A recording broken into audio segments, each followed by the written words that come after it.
আজকে তো ভালোই দিন কাটছে, ফিরির মত লগে খাওন। হ্যাঁ, এটা কি আবার?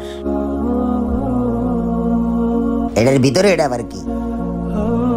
হ্যাঁ, খাজানা নশা, মদ খানা লগে আবার খাজানা। আয়েশ আর আয়েশ। এদিকে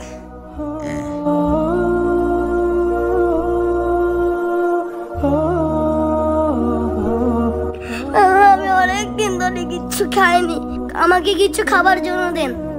ভাই এই নাও, এই খাবারগুলো তুমি খেয়ে নিও। আরে ভাই, আপনি এই জঙ্গলে খাবার নিয়ে কোথা থেকে আসলেন? ছোট ভাই, আমি তো এই নকশা, এই নকশা কই গেল? ই আল্লাহ, আপনি নাকি আপনার বান্দাকে খালি পেটে ঘুমাইতে দেন না, তাহলে আমি কেন খাবার পাই না? নিঃসন্দেহে আল্লাহ মহান। আমাদের ভিডিও ভালো লাগলে সাবস্ক্রাইব করবেন।